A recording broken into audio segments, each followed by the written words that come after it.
ശ്രീനന്ദനം love after marriage. രചന കർണൻ സൂര്യപുത്രൻ. അവതരണം Shahul Malayil. Editing Faisal C N Oonjeri. ദേ അതാണ് എന്റെ മൂത്ത മോള്. ഒരു ദിവസം വൈകിട്ട് ഗോപി പറഞ്ഞു. അയാൾ വിരൽ ചൂണ്ടിയെടുത്തേക്ക് ശ്രീത്ത് നോക്കി. കൂട്ടുകാരികളോടത്ത് ബസ് സ്റ്റാൻഡിലേക്ക് നടക്കുകയായിരുന്നു നന്ദന. ഏത് ആ വലതുവശത്തെ കുട്ടിയാണോ? ആ അതെ. ആഹാ സുന്ദരിയാണല്ലോ. അതെ, അവളുടെ അമ്മയുടെ മുഖച്ഛായ എല്ലാവരും പറയാറുണ്ട്. അന്നാണ് ശ്രീത്ത് നന്ദനെ ആദ്യമായി കണ്ടത്. ഒറ്റ നോട്ടത്തിൽ മനസ്സിൽ ഇടം പിടിക്കാൻ ആ പെൺകുട്ടിക്ക് എങ്ങനെ കഴിഞ്ഞെന്ന് അവനറിയില്ലായിരുന്നു. പിന്നെ ദിവസം അവളെ കണ്ടു. ട്രാവൽസിന്റെ കണ്ണാടി ഭിത്തിക്കപ്പുറത്ത് നിന്നും ഒരാൾ തന്നെ നിരീക്ഷിക്കുന്ന നന്ദനെയോ അറിഞ്ഞില്ല. ഒരു വർഷം കൂടി കടന്നുപോയി. നന്ദന ഡിഗ്രിക്ക് ചേർന്നു. ലോൺ എടുത്ത് വീട് പണി ഏറെക്കുറെ പൂർത്തിയായതുമെല്ലാം ഗോപി അവനോട് പറഞ്ഞിരുന്നു. ഒരു രാത്രി ട്രാവൽസിലേക്കായി വന്ന ഗോപിയുടെ മുഖം മ്ലാനമായിരുന്നു. എന്തുപറ്റി ഗോപിയേട്ടാ? ഏയ് ഒന്നുമില്ല ശ്രീജു. അത് കൊള്ളാം, നിങ്ങളെ കാണാൻ തുടങ്ങിയിട്ട് കുറേ ആയില്ലേ. പറ, വീട്ടിലെന്തെങ്കിലും പ്രശ്നമുണ്ടോ? ഏയ് അതൊന്നുമല്ല. അയാൾ കസേരയിലിരുന്നു. നന്ദുമോളുടെ കോളേജിൽ നിന്നും മൈസൂരിലേക്ക് ടൂർ പോകുന്നുണ്ട്. അവൾക്കും പോകാൻ താല്പര്യമാണ്. എൻ്റെ കുട്ടി ആദ്യമായിട്ടാണ് ഒരാഗ്രഹം പറയുന്നത്. പക്ഷേ 2000 രൂപ വേണം. കടയുടെ മുതലാളിയോട് വാങ്ങിക്കാമെന്ന് കരുതി ഞാൻ അവൾക്ക് വാക്കും കൊടുത്തു. പക്ഷെ തന്നില്ല. അങ്ങനെയും കുറ്റം പറയാൻ പറ്റില്ലല്ലോ. ഇതിനുമ്പ് വാങ്ങി എന്നെ കൊടുത്തു തീർക്കാൻ കഴിയാത്ത എനിക്ക് പിന്നെയും തരില്ലല്ലോ. മോൾക്ക് കൊടുത്ത വാക്ക് വലിക്കാൻ പറ്റാത്തതിലൊരു വിഷമം. ഇത്രയേ ഉള്ളോ? ശ്രീത്ത് ചിരിയോടെ പേഴ്സ് എടുത്ത് തുറന്നു. എന്നോടൊരു വാക്ക് ചോദിക്കാലോ? ഏയ് അതൊന്നും വേണ്ട ശ്രീജു. നീ കാര്യം ചോദിച്ചപ്പോൾ പറഞ്ഞു എന്നേ ഉള്ളൂ. നിങ്ങളിത് വാങ്ങുമോ ബേട്ടാ? അവൻ കയ്യിൽ പൈസ എടുപ്പിക്കാൻ ശ്രമിച്ചെങ്കിലും അയാൾ നിരസിച്ചു. ഒരിക്കലും സഹായിച്ചതിന് പകരമായിട്ടാണ് നീ ഇത് ചെയ്യുന്നത്. അത് വേണ്ടടാ. എന്നേക്കാൾ അർഹതയുള്ള ആരെങ്കിലും സഹായിക്കുക. തിരിച്ചു പ്രതീക്ഷിച്ചിട്ടല്ല ഞാൻ ഓരോന്നും ചെയ്ത്. അറിയാം. ശ്രീത്ത് ചെറുചിരിയോടെ ആ പൈസ ഗോപിയുടെ പോക്കറ്റിൽ ബലമായി ഇട്ടുകൊടുത്തു. സഖാവ് എന്ന വാക്കിനോട് 100% നീതി പുലർത്തിയ മനുഷ്യനാണ് നിങ്ങൾ. യാതൊരു ജോലിക്കും പോകാതെ രാഷ്ട്രീയം കൊണ്ട് ജീവിക്കുന്ന ഒരുപാട് ആളുകൾ ഞാൻ കണ്ടിട്ടുണ്ട്. പക്ഷേ മേസ്തിരി പണിക്ക് പോയി ബാക്കിയുള്ള സമയം ജനസേവനം നടത്തുന്ന ഒരേ ഒരാൾ നിങ്ങൾ മാത്രമായിരുന്നു. ഇപ്പം ആരോഗ്യം അനുവദിക്കാത്തതുകൊണ്ടാണ് പച്ചക്കറികളിൽ സഹായിയായിട്ട് നിസ്സാര ശമ്പളത്തിന് ജോലിയിൽ നിന്നും അറിയാം. എന്നിട്ടും കിട്ടുന്ന തുച്ഛമായ വരുമാനത്തിൻ്റെ ഒരു ഭാഗം ഇപ്പോഴും നിങ്ങൾ മറ്റുള്ളവർക്ക് വേണ്ടിയാണ് ചെലവാക്കുന്നത്. തുറന്നു പറയട്ടെ ഗോപിയേട്ടാ, നിങ്ങളെ മണ്ടനെന്നേ മറ്റുള്ളവർ വിശേഷിപ്പിക്കൂ. പക്ഷേ നിങ്ങളുടെ ഈ മണ്ടത്തിനും കൊണ്ട് വീണ്ടെടുത്ത് എണീറ്റ് വന്ന എനിക്കതിന് കഴിയില്ല. ശ്രീത്ത് അയാളുടെ കൈകൾ കൂട്ടിപ്പിടിച്ചു. സ്ഥാനങ്ങൾ മോഹിക്കാത്ത, 1 രൂപ പോലും അന്യായമായിട്ടുണ്ടാക്കാത്ത, യാതൊരു പരിചയമില്ലാത്തവർക്ക് വേണ്ടി പോലും വേദനിക്കുന്ന സഖാവ് ഗോപി സ്വന്തം മോളുടെ ആഗ്രഹം സാധിപ്പിക്കാനാവാ തലവനിച്ച് നിൽക്കരുത്. സിനിമയിലൊക്കെ കാണുന്ന പോലെ ഞാൻ കോടീശനായിട്ടൊന്നുമില്ല. അച്ഛൻ കഷ്ടപ്പെട്ട് ഉണ്ടാക്കിയോണ്ടാ ഞാനിതൊക്കെ തുടങ്ങിയെന്ന് നിങ്ങൾക്കറിയാലോ. അല്ലാതെ അംബാനിയോ ടാറ്റയോ ഒന്നും ആയിട്ടില്ല. പക്ഷെ അന്ന് നിങ്ങൾ പറഞ്ഞ വാക്കുകൾ ഇന്നും പാലിക്കാറുണ്ട്. കഷ്ടപ്പെടുന്ന ഒരാളെ കണ്ട ഞാനും എൻ്റെ അനിയനും അമ്മയെ അവഗണിച്ച് പോവാറില്ല. ഞങ്ങളെ കൊണ്ട് കഴിയുന്നത് ചെയ്യും. അതിന് പ്രാപ്തരാക്കിയത് നിങ്ങളാ. ഗോപിയുടെ കണ്ണുകൾ നിറയുന്നുണ്ടായിരുന്നു. ഔദാര്യം സ്വീകരിക്കാൻ ഗോപിയുടെ ബുദ്ധിമുട്ടുണ്ടാവും. അതുകൊണ്ട് ഞാനൊരു കാര്യം പറയാം. നിങ്ങൾക്ക് ഒരുപാട് പരിചയക്കാരില്ലേ? അവരിൽ ആർക്കെങ്കിലും കല്യാണം, ടൂറ്, തീർത്ഥാടനം തുടങ്ങിയ എന്തെങ്കിലും ആവശ്യങ്ങൾക്ക് വണ്ടി വേണമെങ്കിൽ ഇങ്ങോട്ട് അയക്ക്. അതിൻ്റെ കമ്മീഷൻ ഞാൻ തരാം. അതായത് ഒരു ചെറിയ സൈഡ് ബിസിനസ്. ഗോപിയെണ്ണത് ഉപകാരമാവും. എനിക്കും കുറച്ച് പൈസ കിട്ടും. അതാവുമ്പോൾ കടക്കാനാവുന്ന ചിന്ത ഗോപിയെണ്ണ ഉണ്ടാവില്ലല്ലോ. ഗോപിക്ക് അതിന് സമ്മതമായിരുന്നു. ഞാൻ ശ്രമിക്കാം ശ്രീജു. സന്തോഷം. ഇപ്പം തന്ന പൈസ അതിൻ്റെ അഡ്വാൻസ് ആണെന്ന് എഴുതിക്കോ. മോള് ചോദിച്ചാലും കുറച്ച് കൂടുതലുണ്ട്. മൈസൂരിൽ നല്ല തണുപ്പാ. അവളോട് ജാക്കറ്റ് വാങ്ങാൻ പറഞ്ഞു. പിന്നെ ഒരു വഴിക്ക് പോകുന്നല്ലേ, എന്തെങ്കിലും ചിലവുകളുണ്ടെങ്കിൽ അതിനും ചേർത്തുള്ളതുണ്ട്. അവൻ നിറഞ്ഞ മനസ്സോടെ ചിരിച്ചു. ഇതുവരെ ഞാൻ നിങ്ങളെക്കുറിച്ചൊന്നും വീട്ടിൽ പറഞ്ഞിട്ടില്ല ശ്രീജു. അയാളുടെ വാക്കിൽ കുറ്റബോധം ഉണ്ടായിരുന്നു. എന്തിന്? അതിനൊന്നും ആവശ്യമില്ല ഗോപിയേട്ടാ.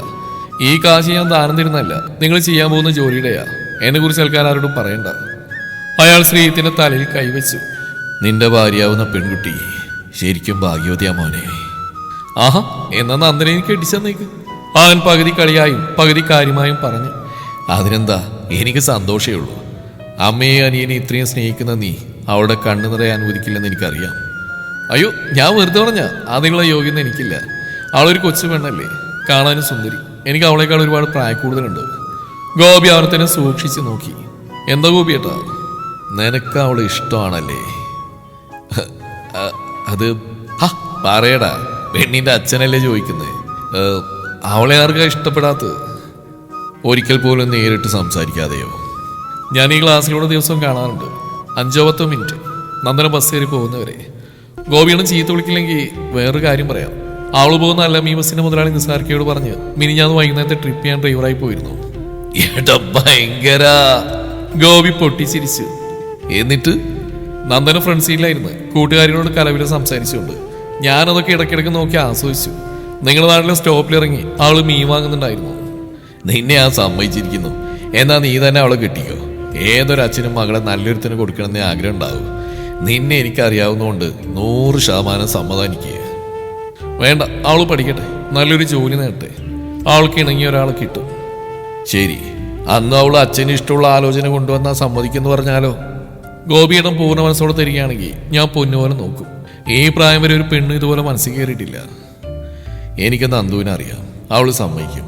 എന്തായാലും പഠിത്തം തീരട്ടെ, ഞാൻ പോവാ. ലാസ്റ്റ് ബസ് വരാനുള്ള സമയമായി. അയാൾ പോയ ശേഷം ശ്രീത്ത് കണ്ണാടി ഭിത്തിക്കുള്ളിലൂടെ പുറത്തേക്ക് നോക്കി. നന്ദന കൂട്ടുകാരികളുടെ തമാശ ആസ്വദിച്ച് പൊട്ടിച്ചിരിച്ചുകൊണ്ട് അവിടെ നിൽക്കുന്ന പോലെ അവന് തോന്നി. ആദ്യ പ്രണയം, പരിചയപ്പെടാതെ, നേരിട്ട് മുന്നിൽ പോവാതെ, ഒരു വാക്കുപോലും സംസാരിക്കാതെ എങ്ങനെ ഒരു പെൺകുട്ടിയെ സ്നേഹിക്കാൻ കഴിയുന്ന ചോദ്യത്തിന്റെ ഉത്തരം അവനറിയില്ലായിരുന്നു. ഗോപി കുറച്ച് കല്യാണ ട്രിപ്പുകളും മറ്റും ശ്രീത്തിനെ ഏൽപ്പിച്ചു. അതിനൊക്കെ അയാൾ പ്രതീക്ഷിക്കാത്ത തുക അവൻ കമ്മീഷൻ എന്ന പേരിൽ നൽകുകയും ചെയ്തു. അത് അയാൾക്കും വലിയൊരു ആശ്വാസമായി.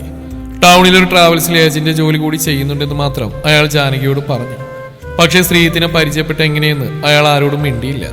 സഹായങ്ങൾ വിളിച്ചു പറയുന്നത് അയാൾക്ക് ഇഷ്ടമല്ലായിരുന്നു.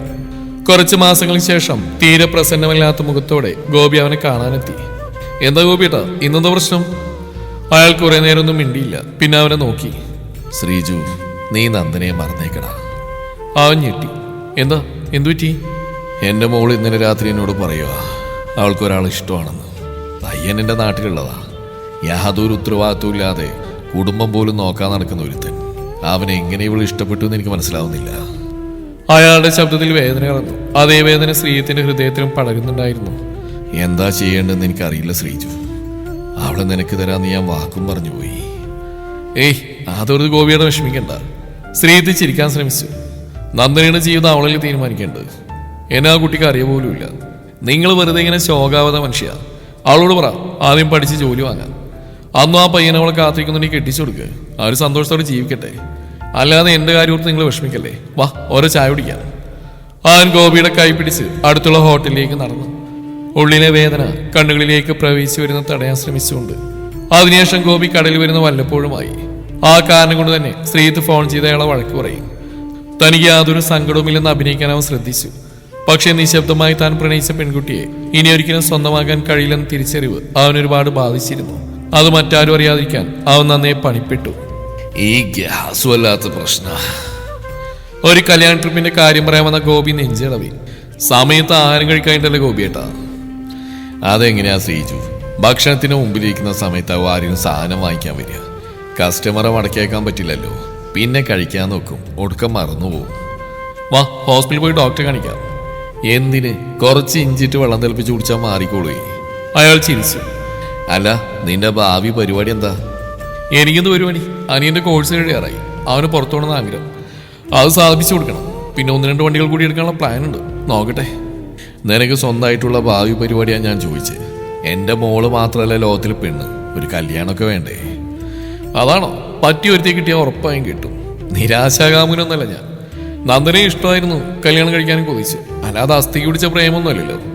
എൻ്റെ കല്യാണത്തിന് ഗോപിയുടെ കുടുംബവും ഒരാഴ്ച മുമ്പേ ഉണ്ടാവണം. കേട്ടല്ലോ? തീർച്ചയായിട്ടും. അത് പ്രത്യേകം പറയണോടാ. അയാൾ അവനെ നേരെ മുമ്പിൽ ചെന്ന് നിന്നു. ശ്രീജു, അഥവാ ഞാനെങ്ങാനും തട്ടിപ്പോയാ ഇടയ്ക്കെങ്കിലും എൻ്റെ വീട്ടിലേക്ക് ഉഷയും കൊണ്ട് പോകണം കേട്ടോ. ആരാണെന്ന് ചോദിച്ചാ പരിചയക്കാരാണെന്ന് പറഞ്ഞാൽ മതി. പക്വത വരാത്ത 2 പെൺകുട്ടികളും ഒരു പാവ അമ്മയും മാത്രം അവിടെ. ആകെയുള്ള സഹായം ജാനകിയുടെ ഏട്ടനാ. പാർട്ടിക്കാരൊക്കെ ഒരു പരിധിവരെ ഉണ്ടാവും. നീ കാശൊന്നും കൊടുക്കണ്ട.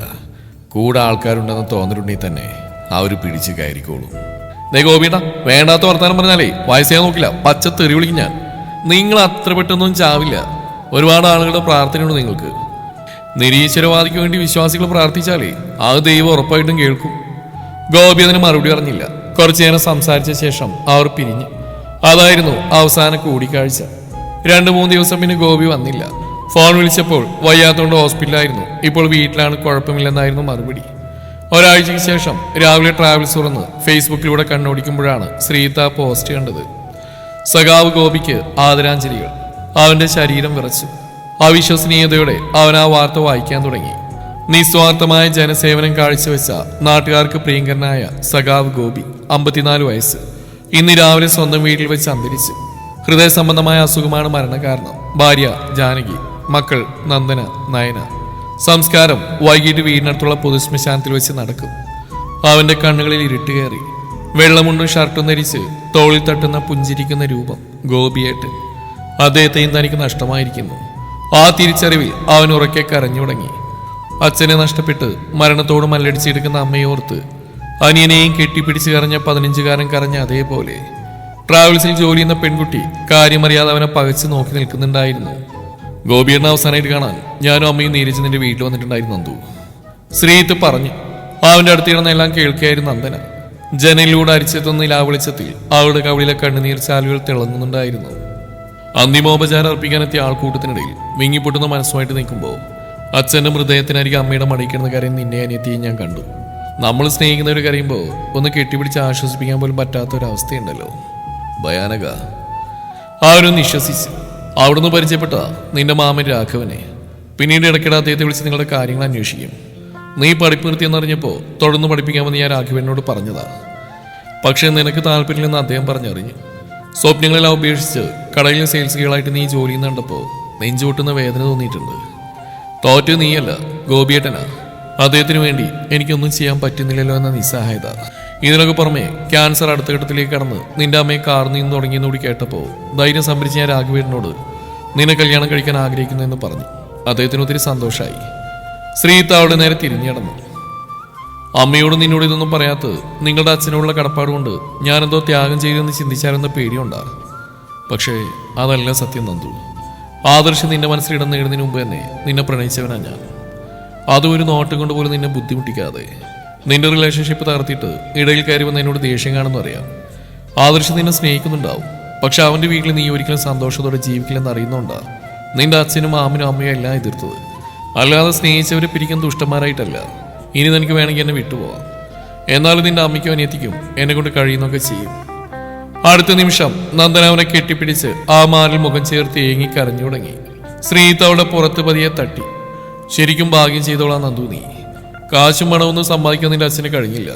എന്നാൽ എന്നെ പോലെ ഒരുപാട് ആളുകൾ മരണം വരെ നന്ദിയോടെ അദ്ദേഹത്തെ ഓർക്കും. നിന്നെ എനിക്ക് തരാൻ അദ്ദേഹം ആഗ്രഹിച്ച പൈസ നോക്കിയിട്ടല്ല, ഈ വീട്ടിൽ സ്വന്തം മോള് ഹാപ്പി ആയിരിക്കുന്ന ഉറപ്പുള്ളതുകൊണ്ടാ. എൻ്റെ അമ്മ നിന്നെ എത്രത്തോളം സ്നേഹിക്കുന്നുണ്ടെന്ന് നിനക്കറിയാലോ. അവൾ അതിന് മറുപടി പറഞ്ഞില്ല. പക്ഷെ അവളുടെ കണ്ണുനീർ വീണ് ശ്രീത്തിനെ നെഞ്ച് പൊള്ളുന്നുണ്ടായിരുന്നു. നീ ഇനിയും പഠിക്കണം, ഇഷ്ടമുള്ള ജോലി ചെയ്യണം. എന്നെ ഭർത്താവായി കാണുന്നൊന്നും വാശി പിടിക്കില്ല.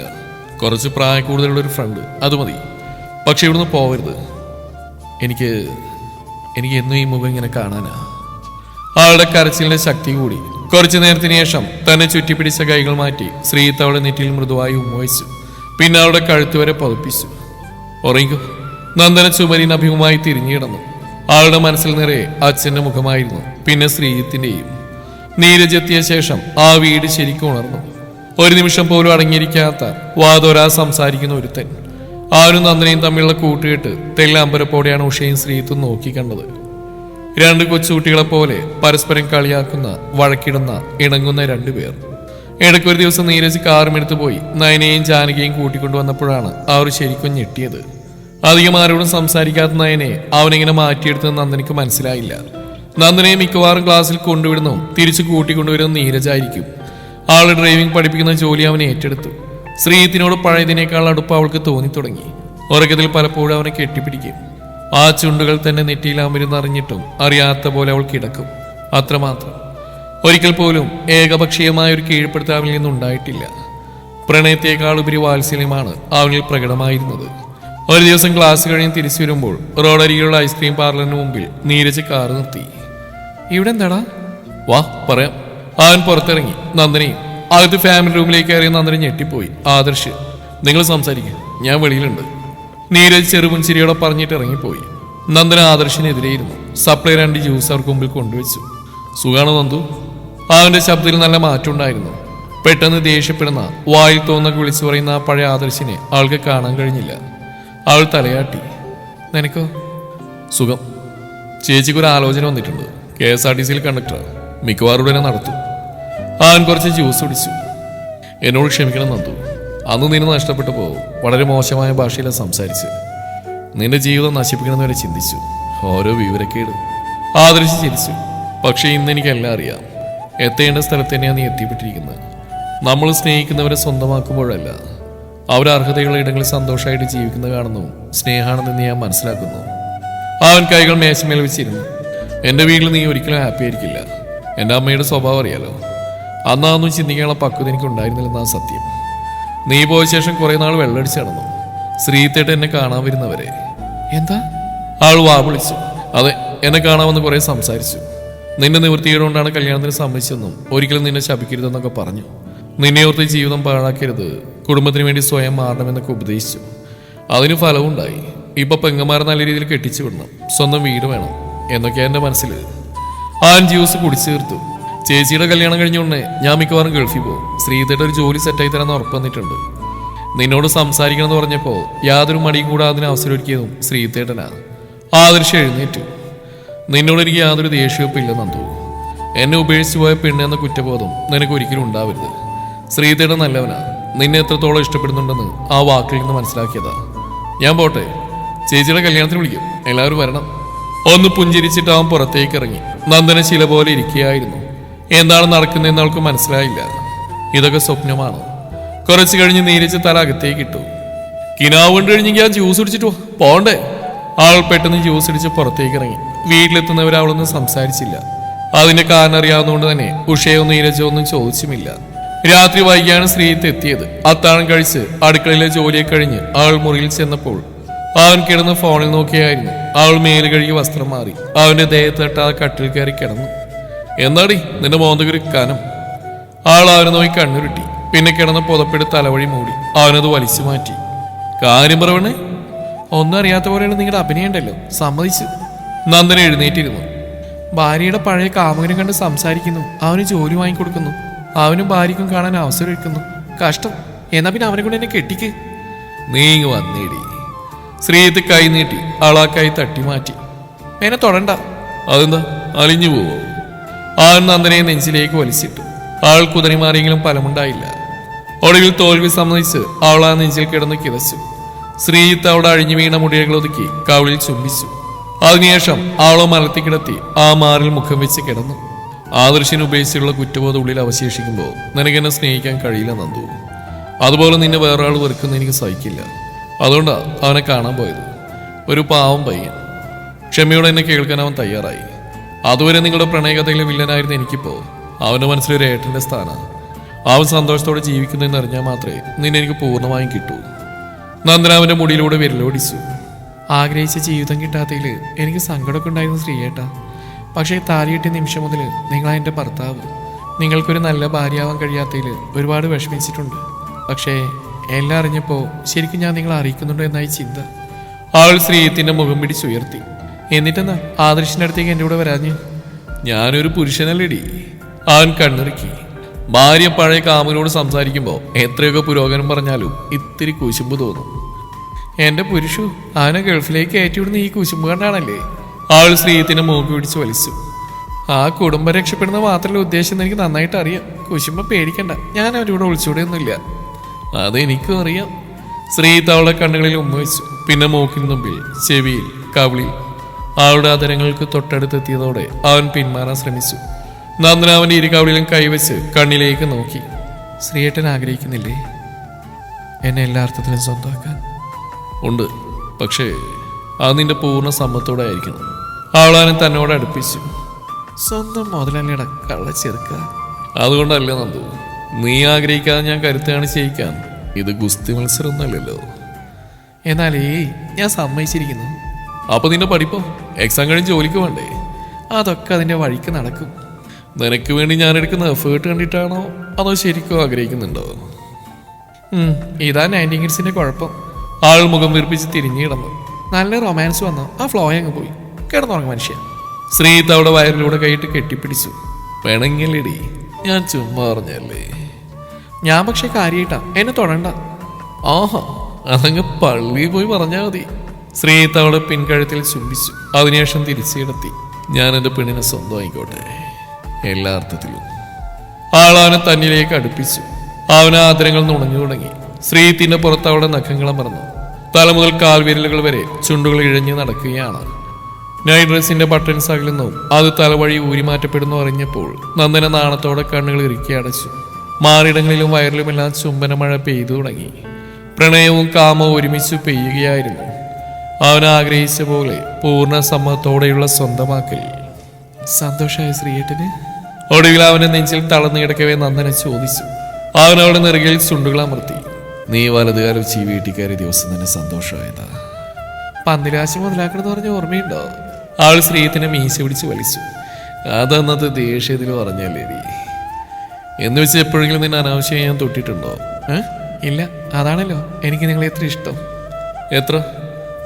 ഇത്രയും. അവൾ അവന്റെ കവിളിൽ ആഞ്ഞു കടിച്ചു. വീട്ടടി. കവിളിൽ പല്ലിന്റെ പാട് തെളിഞ്ഞെടുത്ത് അവൾ ഉമ്മ വെച്ചു. സോറി. ശ്രീത്ത് അവളെ നെഞ്ചിലേക്ക് കിടത്തി. പിന്നെ പുതപ്പെടുത്ത് രണ്ടുപേരെയും മൂടി. വസ്ത്രത്തിന്റെ ആവരണമില്ലാതെ തന്റെ ശരീരാവനിൽ അമരുന്നതിൽ നന്ദനയ്ക്ക് യാതൊരു ലജ്ജയും തോന്നിയില്ല. ഇതെന്റെ ഭർത്താവാണ്, തന്നെ പ്രാണനെ പോലെ സ്നേഹിക്കുന്നവൻ, തന്നിലെ സ്ത്രീയെ ഉണർത്തിയവൻ. നന്ദു, വേദനിക്കുന്നുണ്ടോ? കുറച്ച്. സാരല്ല, ഉറങ്ങിക്കോ. അവരവളെ മുറുകെ പിടിച്ചു. ഞാനൊരു കാര്യം ചോദിച്ചോട്ടെ ശ്രീയേട്ടാ? എന്താ? ആദ്യ രാത്രി ഞാൻ ആദർശിന്റെ കാര്യം പറഞ്ഞപ്പോ എനിക്കും പ്രണയം ഉണ്ടായിരുന്നു. അത് ഇന്ന് രാവിലെ 11-ന് തീർന്നെന്ന് പറഞ്ഞിരുന്നല്ലോ. ഏതാ അവള്? അതൊക്കെ ഓർമ്മയുണ്ടല്ലേ? പറ മനുഷ്യ. അങ്ങനെ ഒരുത്തി ഉണ്ടായിരുന്നെങ്കിൽ നിന്നെ ഞാൻ കിട്ടുമോ? ഞാൻ ചുമ്മാ തള്ളിയതാടി. എൻ്റെ ജീവിതത്തിൽ ഒരൊറ്റ പെണ്ണിനെ ഞാൻ പ്രണയിച്ചിട്ടുള്ളൂ. അവളാ ഇപ്പൊ എന്നെ നെഞ്ചിൽ കിടക്കുന്നത്. ഇനി മരണം വരെ അവളെ മാത്രം മതി. നന്ദന അവന്റെ നെഞ്ചിൽ മുഖം പൊഴുത്തി. പിന്നെ ഉറങ്ങിപ്പോയി. ആദർശ് അവളുടെ മനസ്സിൽ നിന്നും പടിയിറങ്ങിയായിരുന്നു എന്നേക്കുമായി. യഥാർത്ഥ പ്രണയം എന്താണെന്ന് അനുഭവിച്ചറിയുകയായിരുന്നു പിന്നീടുള്ള നാളുകളിൽ നന്ദനയും ശ്രീജിത്തും. കുറച്ചു നേരം പോലും പിരിഞ്ഞിരിക്കാൻ പറ്റാത്ത അവസ്ഥ. ക്ലാസ്സിൽ പോയാലും ഇടയ്ക്കിടയ്ക്ക് അവനെ വിളിക്കും. അവൻ തിരിച്ചും. ഇടയ്ക്ക് അവൾ ട്രാവൽസിൽ പോയി തുടങ്ങി. നീരജ് വിദേശത്തെ ജോലി മതിയാക്കി 2 ടാക്സി കാറുകൾ കൂടി വാങ്ങി ട്രാവൽസ് വിപുലമാക്കി അവനെ ഏട്ടന്റെ കൂടെ കൂടി. നന്ദനയുടെ ഉദരത്തിൽ ഒരു കുഞ്ഞു ജീവൻ വളരുന്നുണ്ടെന്നറിഞ്ഞ ദിവസം ഉത്സവമേളം തന്നെയായിരുന്നു ആ വീട്ടിൽ.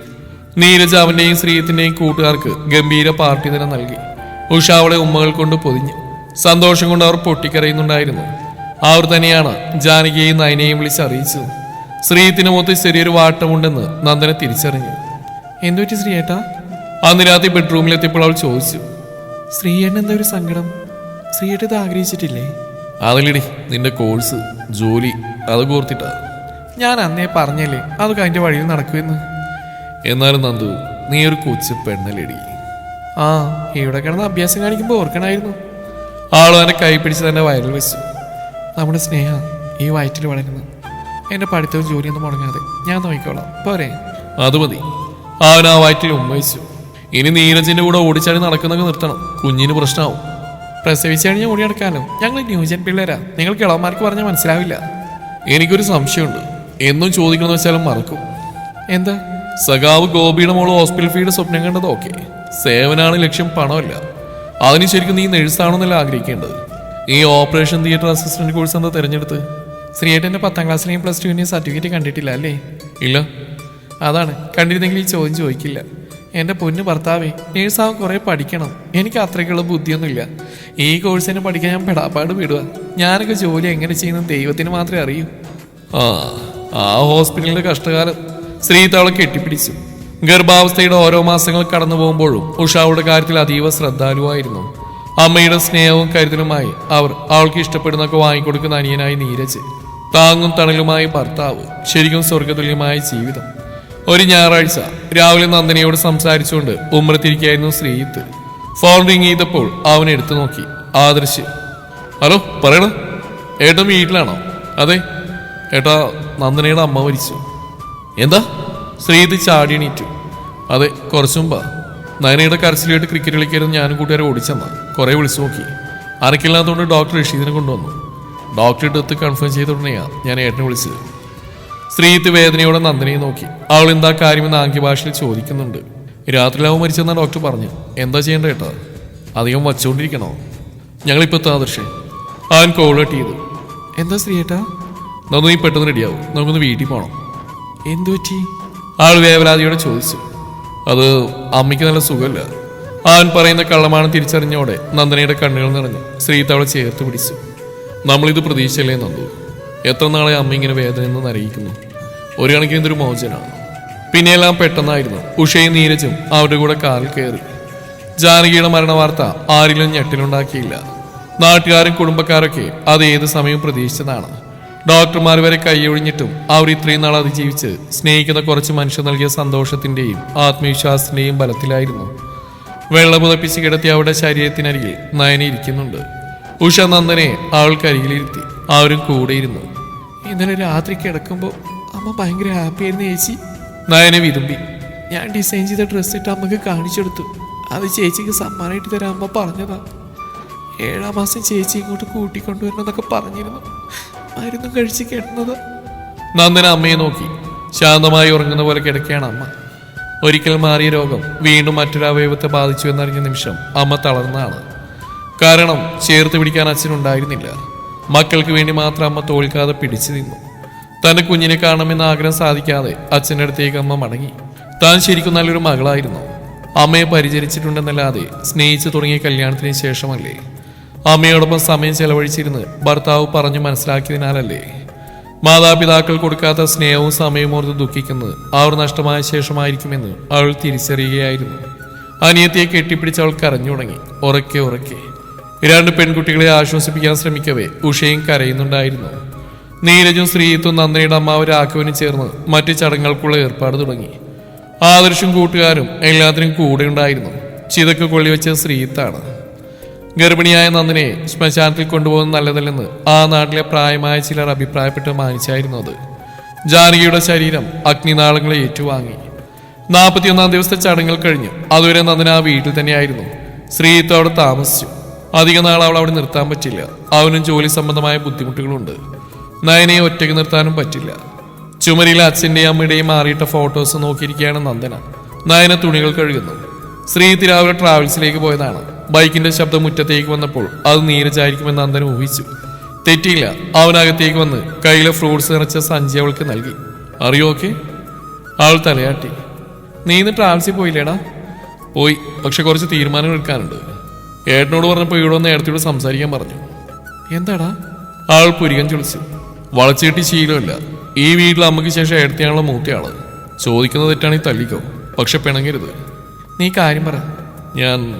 ഞാൻ നയനെ കിട്ടിക്കോട്ടെ. അവൾ അത്ഭുതത്തോടെ നീരജിനെ നോക്കി. സീരിയസ് ആയിട്ടാ അവൾ എനിക്ക് തന്നേക്ക്. എന്നെ ഏടത്തേക്ക് നന്നായിട്ട് അറിയാലോ. കുടിയില്ല, വലിയില്ല, വേറെ കാര്യമുള്ള മോശം സ്വഭാവങ്ങളൊന്നുമില്ല. കാണാനും വലിയ തെറ്റില്ലെന്നാ എൻ്റെ വിശ്വാസം. എടാ അതുകൊണ്ടൊന്നുമില്ല, അവള് സമ്മതിക്കണ്ടേ? നയനക്ക് എതിർപ്പൊന്നുമില്ല. ഇന്നലെ രാത്രി ഞാൻ ഫോൺ ചെയ്തിരുന്നു. ചേച്ചി സമ്മതിക്കുകയാണെങ്കിൽ ഓക്കെ ആണെന്ന് അവൾ പറഞ്ഞ്. നന്ദന അവനെ കരപ്പിച്ച് നോക്കി. എന്താ എടുത്തി? സത്യം പറയടാ, നിങ്ങൾ ഈ ലൈൻ വലി തുടങ്ങിയിട്ട് കുറേ ആയില്ലേ? അയ്യോ അങ്ങനെയൊന്നും. മോനെ നീരജ്, എന്നോട് വിളച്ചിലെടുക്കല്ലേ? അന്ന് ഞാൻ നാട്ടിലെത്തിയ സമയത്ത് നയനയും അമ്മയും വീട്ടിലേക്ക് കൊണ്ടുവന്നില്ലേ?